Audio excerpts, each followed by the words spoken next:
출애굽기 3장 8절에서 12절입니다.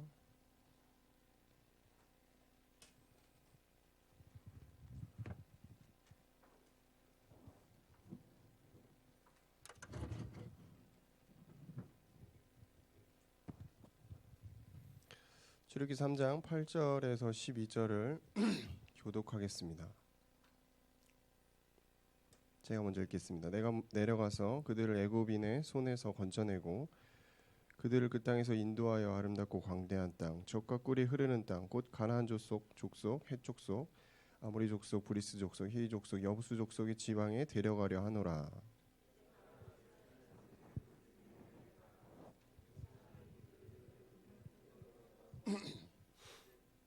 이제 내가 너를 바로에게 보내어 너에게 내 백성 이스라엘 자손을 애굽에서 인도하여 내게 하리라.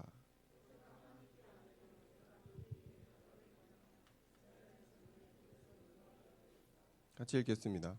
하나님이 이르시되 내가 반드시 너와 함께 있으리라.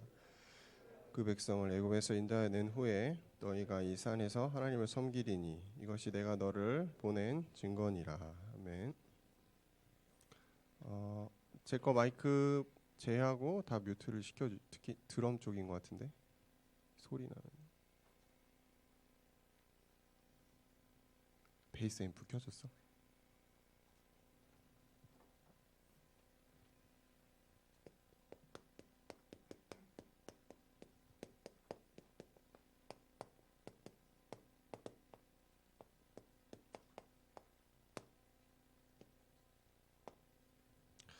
언약의 여정이라는 말씀을 우리가 많이 들었습니다. 원단에서도 나왔고 또 저번 주에 강단의 말씀에서도 나왔습니다. 끊임없이 하나님이 언약의 여정을 우리에게 주시는 이유는 우리 인생이 이 여정의 길을 따라간다라는 겁니다. 먼저 우리 아브라함을 통해서 가문의 여정을 봤죠.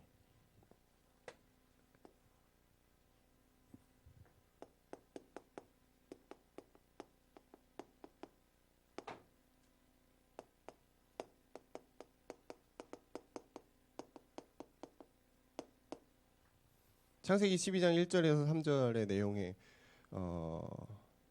아브라함을 통해서 하나님이 이 언약의 계보를 시작하시는 겁니다. 물론 이 아담을 통해서도 시작을 하셨지만 인간이 그동안 네피림과 바벨 탑 문화를 통해서 하나님께 범죄했고 나아가기 어려웠던 부분. 그래서 드디어 창세기 12장에 아브라함이라는 인물을 통해서 언약을 다시금 회복시키시고 결국 이 야곱 이스라엘이란 어떤 나라를 만드시는 과정까지 이게 언약의 여정이거든요. 그래서 아브라함이 되게 중요해요. 만약에 여러분이 지금 신앙을 믿음을 시작하는 내가 1세대다. 우리 부모님은 안 믿는다. 내가 처음입니다. 그럼 여러분이 아브라함입니다. 그래서 성경 보시면 아시겠지만 아브라함이 이 4대 족장 중에서 요셉 빼고는 굉장히 많은 부분 차지하거든요. 굉장히 많은 어려움을 또 아브라함이 당합니다. 중간중간에 불신앙도 있었고요. 하나님이 아브라함 굉장히 많이 시험하시거든요. 어디까지 시험하시죠? 아들을 바치라고 합니다. 그 어떠한 시험보다 제가 볼 때 가장 큰 시험이에요. 내 생명만큼 소중한 아들을 바치라고 그러는 거예요. 여러분이 만약에 아브라함이라면 여러분이 믿음의 1세대가 맞다면은 엄청난 시험이 엄청난 어려움이 올 수도 있습니다. 저는 저희 부모님을 통해서 봤거든요. 저희 부모님이 복음의 1세대라서 정말 많은 일이 있었어요. 저는 그걸 보면서 믿음을 키워갔던 2세대거든요. 여러분이 진짜 시작하는 1세대라면 많은 어려움이 있을 수 있습니다. 그렇지만 하나님이 여러분을 통해서 시작하시겠다는 겁니다. 내가 출발점이 되는 거예요. 아브라함이 복의 근원의 축복을 받았잖아요. 아브라함은 세계 모든 사람들이 존경하죠. 유대인이건 기독교인이건 이슬람인이건 아브라함을 다 존경합니다. 그만큼 아브라함이 이 복의 근원과 이 복을 누린 최고의, 어떻게 보면 굉장히 축복을 많이 받은 사람이에요. 그래서 이 시작이란 부분이 참 중요하겠죠. 두 번째는 잘 알고 있는 이삭이죠. 22장 1절에서 18절의 내용은 이삭이 어떠한 축복을 받았는가. 근데 그냥 축복이 아니고 100배의 축복을 이삭이 받았다는 거예요. 쉽게 말하면 뭘 하나 심었는데 하나가 나야 되는데 100개가 났다라는 거예요. 그냥 우물을 그냥 팠는데 물이 나왔다라는 거예요. 그 쉽지 않은 거거든요. 왜냐하면 이 지역, 중동 지역 자체가 물이 되게 귀하기 때문에 아무데나 판다고 물이 나오지 않아요. 이 이삭은 아브라함의 이 믿음의 축복을 그대로 받은. 그러니까 여러분이 만약에 1세대라면 여러분의 축복이 어디로 간다? 2세대에 가는 것입니다. 여러분 후대에게. 여러분의 만약에 부모님이 정말 그 믿음의 어떤 도전을 하셨다면은 그 축복이 누구에게 온다고요? 여러분에게 온다는 것입니다. 그래서 2세대들은 제가 볼 때 복음을, 이 축복을 받는 세대.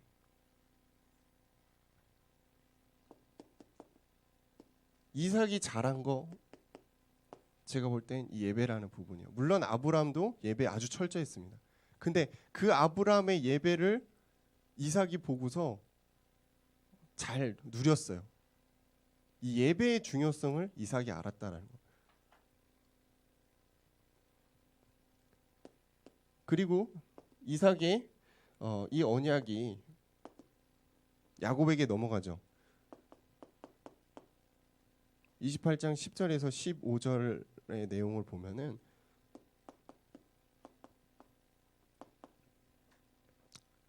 하나님이 역시 야곱에게도 축복을 주죠. 내가 너에게 축복한다. 계속 내가 너를 따라다니겠다. 너와 함께하겠다. 계속 그런 말씀을 하시죠. 그러면서 천사를 통해서 하나님이 야곱을 가르치시고요. 야곱은 많은 일이 있었지만 이삭만큼 굉장한 축복을 받은 사람. 아무것도 없이 갔는데 외삼촌 집에서 또 굉장히 돌아올 때는 많은 것을 얻는 그런 이제 누림의 축복을 야곱이 누렸죠. 그러면서 창세기 이 중간중간을 보면은 야곱이 중요한 어떤 일을 시작할 때 무엇을 했는가? 기도를 했다라는 것. 단을 쌓고 기도를 했다라는 것. 그래서 물론 이제 앞에 세 명의 족장들도 기도를 많이 했지만 특별히 성경에서 이 야곱을 통해서 기도라는 부분을 부각시킵니다. 그러니까 우리 신앙의 스케줄 속에 예배와 기도가 굉장히 중요하다는 거. 그러면서 이게 어떻게 결실을 맺냐면 요셉이죠. 야곱의 11번째 아들 요셉을 통해서 하나님이 무엇을 성취하시냐면 세계복음화를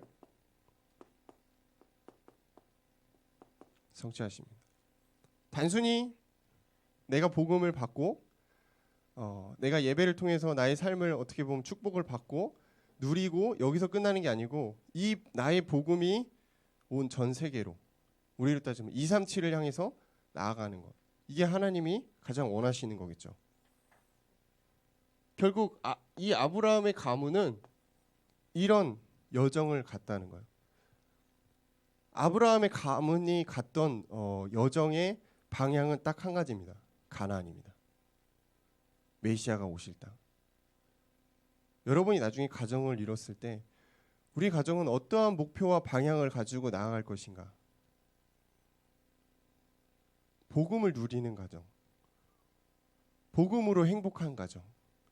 그리고 하나님 기뻐하시는 전도와 선교를 실천하는 가정. 237을 향해 나아가는 거죠. 여러분 그런 목표가 생겨야 돼요. 근데 그게 아니고 야 우리 결혼했으니까 이제 집 하나 장만하고 좋은 차 사가지고 남들처럼 그런 목표를 가지고 있다면 여러분 언약의 여정을 잘못 이해하신 겁니다.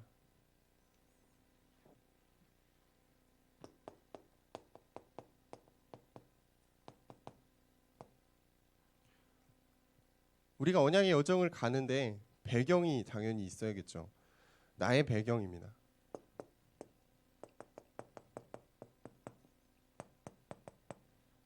현실은 광야예요. 아브라함도 하나님이 야, 너 따라와. 가나안 땅으로 가자 그랬는데 현실이 어디야? 광야야. 계속 광야야. 쉽지 않아. 이게 우리의 현실이거든요. 아, 나 구원받았어. 하나님 자녀야.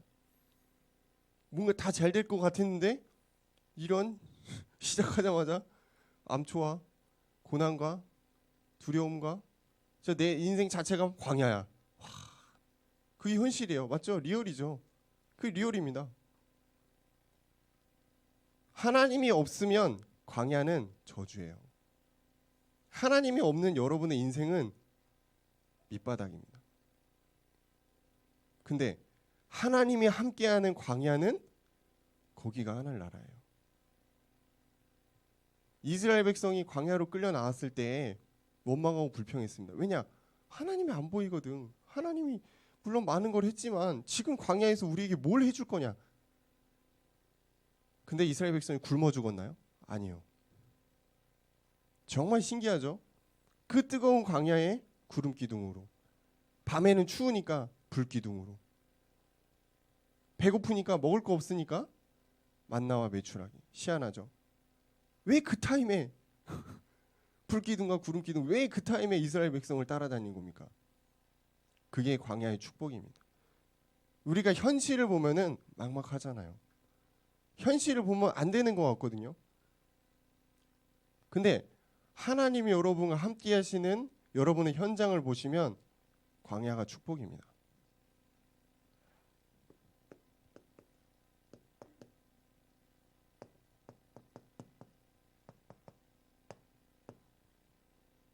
다른 배경이 있으면 안 돼요. 귀신이 우리 배경이 되면 안 되잖아요. 이상한 무속이, 이상한 점수리, 요즘에 젊은 친구들 많이 한다고 하더라고요. 타로나 뭐 점 보러 가고 그런 거 한다고 하더라고요. 그게 내 마음과 생각을 사로잡는 배경이 된다면 힘든 거잖아요. 복음이 우리의 배경입니다.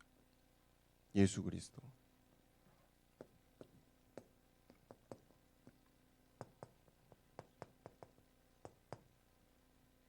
우리의 배경은 완전하신 하나님이죠. 하나님의 나라가 우리의 배경입니다. 여러분 진짜 하나님을 믿는다면 우리 현장을 놓고서 기도를 해야지 염려가 안 되죠. 아, 내일 또 직장 가야 돼. 지긋자긋하다. 때려치던가 못 해먹겠네. 광야, 맞아요. 그게 광야입니다. 근데 진짜 여러분이 하나님께 현장을 놓고 기도했나요? 여러분 현장에 있는 그 영혼들을 놓고 기도해 봤어요? 그러면 그런 생각이 들 수가 없죠. 하나님이 우리의 배경 되시는데 뭐가 문제가 되겠습니까? 이스라엘 백성 광야도 건넜는데 아무것도 두렵지 않아요. 이스라엘 백성 여리고 앞에 섰을 때 두려워했다면 문제가 되는데 하나님의 말씀을 믿고 돌았잖아요. 그게 믿음의 도전이거든요. 우리의 배경은 하나님이세요. 밑도 끝도 없이 아무것도 없는데 아무것도 없어도 하나님이 하십니다. 이스라엘 백성 아무것도 없이 여리고 무너뜨렸잖아요. 아이 성을 무너뜨린 이스라엘 백성은 대단한 힘을 가졌나요? 아니에요. 이스라엘 백성이 홍해를 건널 때 믿음을 가지고 간 거예요. 모세가. 만약에 최첨단 장비를 가지고 바닷길을 뚫으려고 했다면 엄청 힘들었겠죠. 아무것도 없으니까 하나님이 더 역사하시는 것 같아요. 그래서 내가 조금 더 어렵고 내 상황이 쉽지 않고 내가 아무것도 없는 것 같은 그 환경을 여러분 감사하셔도 됩니다. 왜냐? 그럴수록 하나님이 더 강하게 역사하실 것이 확실하기 때문입니다. 그게 하나님의 배경을 믿는 사람의 믿음이라고 생각합니다.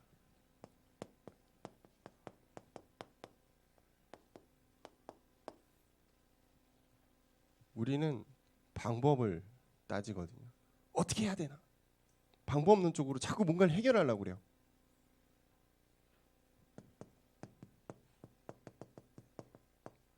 말씀을 따라가시기 바랍니다. 자꾸 내가 머리를 굴리고 내가 편한 대로 내가 조금 더 노력해서 뭔가를 만들려고 하는 게 인간의 습성이에요. 그게 다 바벨탑의 문화에서 비롯된 인본주의죠. 그렇다고 뭐 아무것도 하지 말고 손 놓고 있으라는 건 아니고요. 말씀을 따라가는 사람은 방법이 필요가 없죠.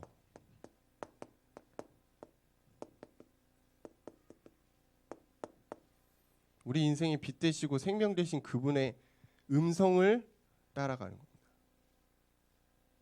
그래서 기도하지 않는 사람은 항상 헤매게 돼 있어요. 왜? 방법이 뭔지 모르니까. 항상 그런 거예요. 여러분 안에 성령이 계시죠? 요한복음 14장 10절에서 12절. 진짜 최고의 방법은 성령이 인도받는 것입니다. 그래서 여러분 예배에 집중해야 됩니다. 그래서 기도로 결론 내야 됩니다. 이게 안 되면은 계속 헤매요. 사람의 말에 흔들리고 이상한 요즘에 요즘 시세가 요즘 시대는 어떤데 코로나에 뭐 이렇게 말이 되겠어? 그러는 거예요. 성령이 인도받는 사람은 흔들리지 않거든요. 왜냐? 하나님이 나에게 주셨다는 거예요. 이걸 모르면은 계속 헤맵니다. 불신자랑 똑같은 인생 사는 거예요.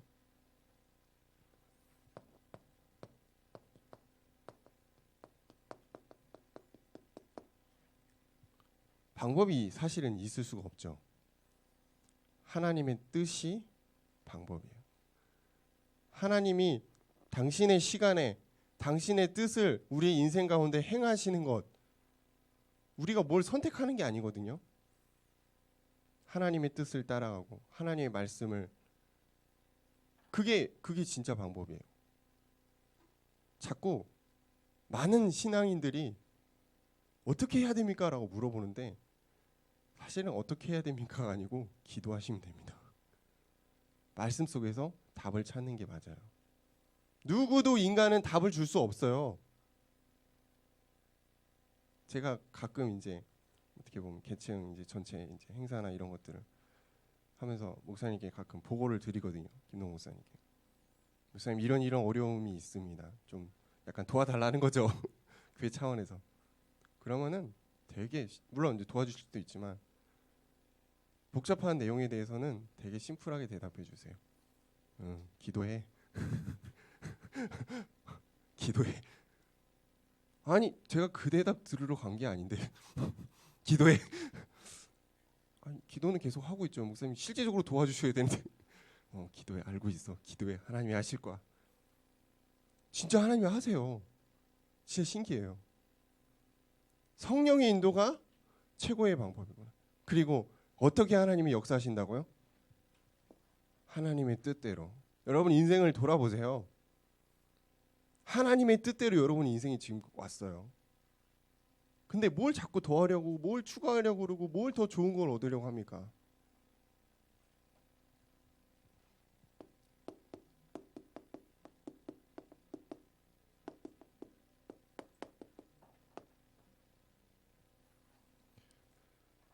언약의 여정이라는 이 말씀을 들으면서 저한테 실제적으로 좀 부딪힌 부분이 있어요.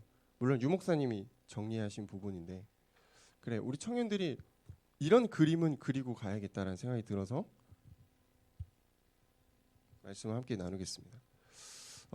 아마 대부분 그 청년이니까 결혼에 대한 마음들이 있으실 거라고 믿습니다. 난 독신이다. 난 바울이 될 거야. 이런 분은 아마 굉장히 드물겠죠. 그래서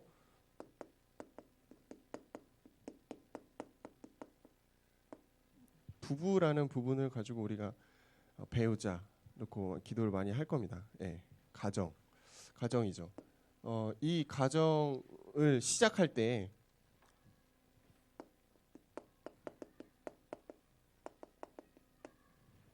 제일 많이 봐야 될 게 뭘까요? 저 사람의 비전, 저 사람의 매너,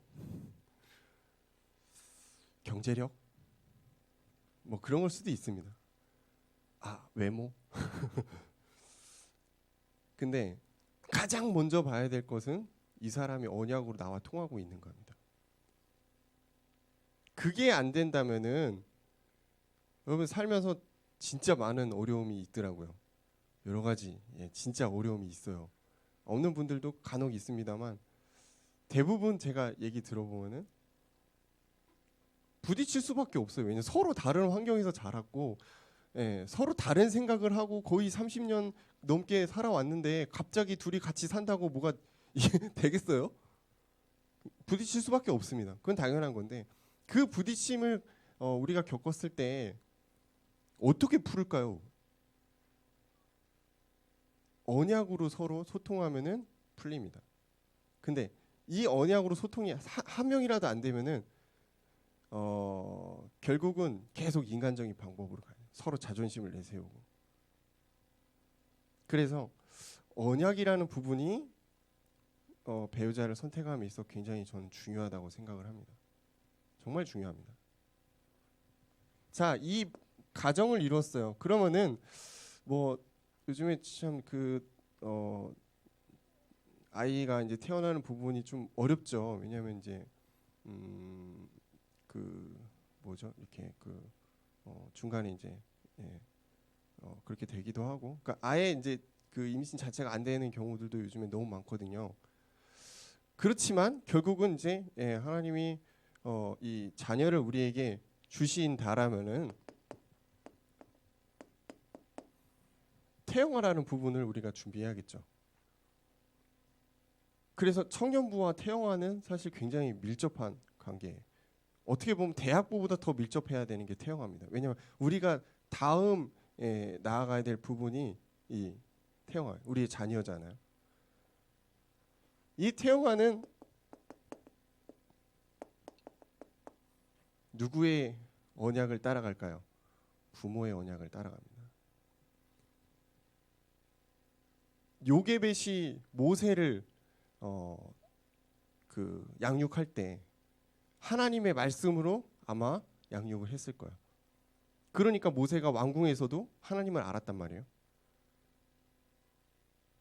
부모의 언약이 이 태영아 자녀에게 어떻게 전달되는가, 그게 그 아이의 평생을 좌우합니다.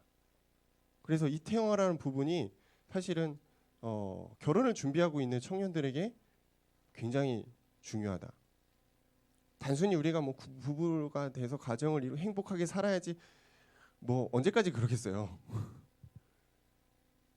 아이는 언젠가 생기거든요. 그럼 준비해야 돼요. 태영아의 이 시즌을. 그러면서 아이가 조금 성장하면 유치라는 이 시즌을 거치죠. 이 시즌에는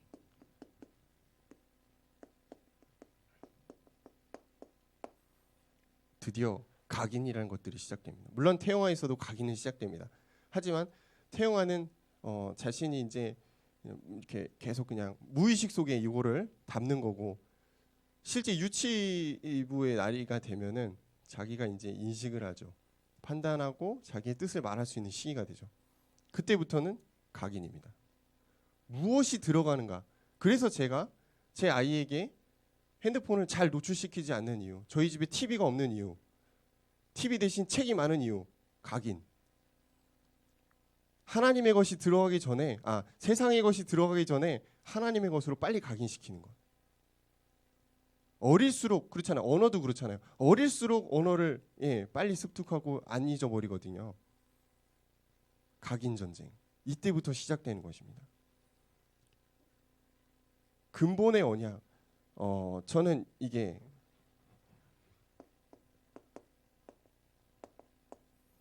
하나님에 대해서 소개하고 예수 그리스도에 대해서 소개하는 이 근본의 언약이 이 유치의 시간표에 있어야겠다.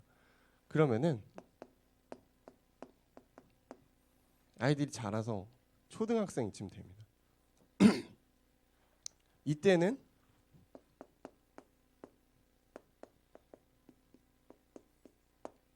아마 유치부에서 초등학생 사이 때 가장 많은 성구를 외울 거예요. 그리고 성경의 이야기를 가장 많이 소개합니다. 이건 뭐냐면 기독교 세계관을 렘넌트들에게 심는 거거든요.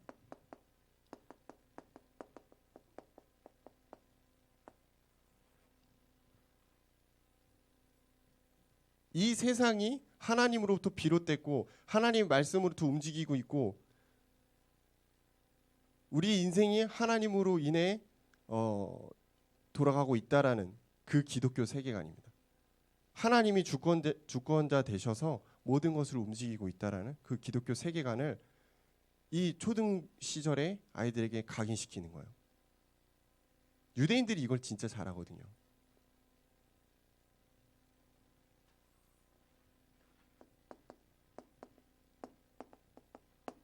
그리고 드디어 문제 중고등 청소년 시기가 아이들에게 오겠죠.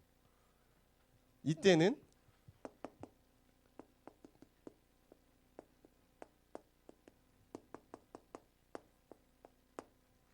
습관이죠. 물론 각인이 잘 된 친구들은 자연스럽게 갑니다. 근데 대부분 이 초등에서 중등으로 넘어갈 때 문화에 많이 노출돼요. 그래서 이 습관이 굉장히 이제 잘못 들여지죠. 문화에 노출되고 세상을 좋아하고 이때 이거를 잡아줘야 되는 부분. 그래서 복음 엘리트로 갈 수 있도록 부모가 방향을 주고 같이 소통하고 그래야 되거든요. 지금 많은 사람들이 공부만 잘하면 된다 이렇게 얘기를 하더라고요. 왜냐하면 그래야지 돈 잘 벌고 좋은 직장 가고 그러니까. 근데 공부만 잘하면 되는 게 아니고 하나님을 잘 믿는 게 진짜 중요해요. 하나님을 잘 믿는 복음 엘리트가 청소년기의 최고의 목표입니다. 그 다음에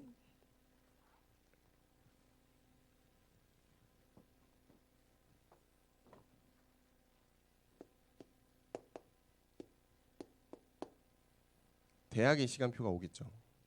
이 대학의 시간표에는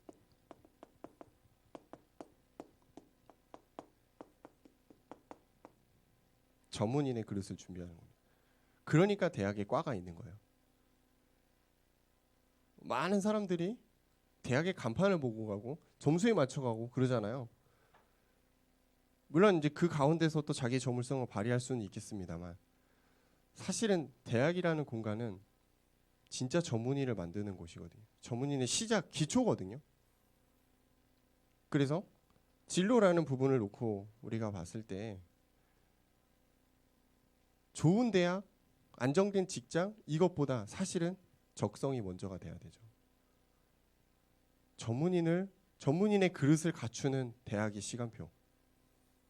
막 가가지고 막 자격증 따고 막 토익 시험 보고 물론 중요합니다만 진짜 중요한 건 자기의 그 전문성을 개발하는 시간표가 돼야 된다는.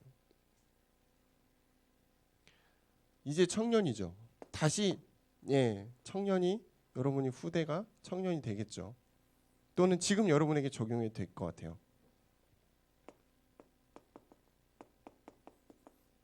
첫 번째는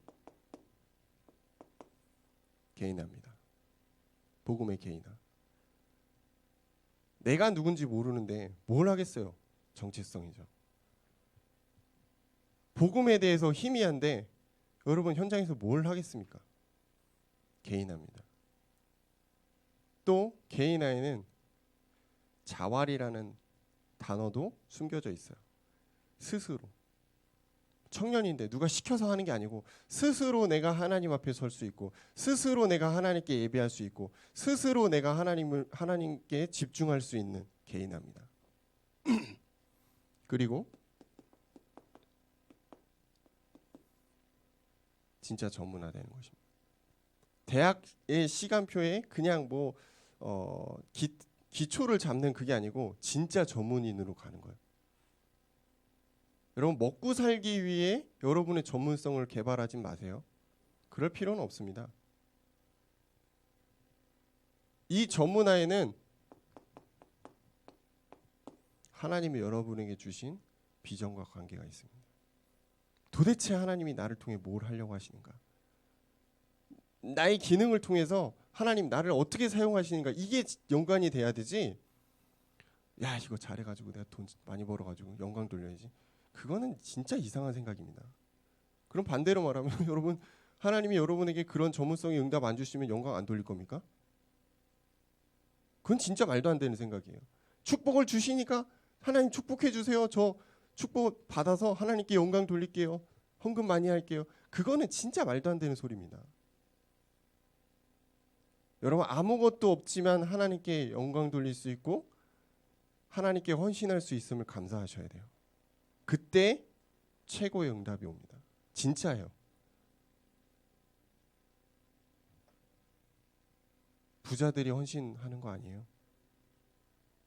많이 가지지 않은 사람들이 모여서 하나님께 큰 헌신하는 것들을 많이 보잖아요. 그래서 중요한 거는 지금이에요. 지금 이 시간표에 이 자리에 내가 하나님께 드릴 수 있는 것, 그걸 드리는 겁니다. 그게 진짜 헌신이죠.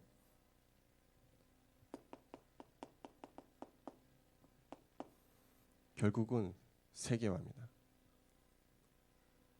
예수님의 마지막 명령, 부탁, 땅끝을 향해 나아가라는 거예요. 전 세계를 향해 나아가고 모든 민족을 자녀로 삼아, 하나님의 자녀로. 우리 청년들의 마음속에 세계가 있어야 돼요. 그렇다고 막 다 외국 나가라 그런 건 아닌데, 여러분이 마음에 담은 나라와 민족이 저는 있었으면 좋겠어요.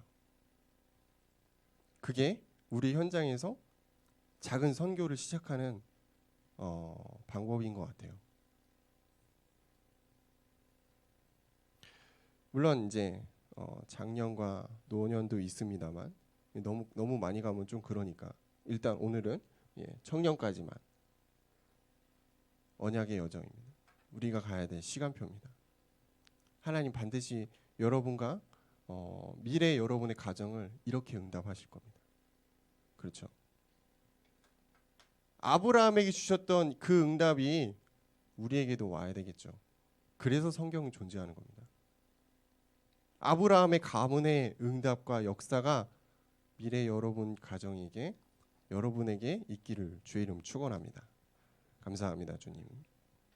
언약의 여정을 통해 아브라함과 이삭과 야곱과 요셉의 하나님의 역사하심과 그 은혜를 우리에게 동일하게 역사하시고 우리가 이것들을 믿고 도전하는 그 믿음을 더하여 주옵소서. 예수님 이름으로 기도합니다. 아멘.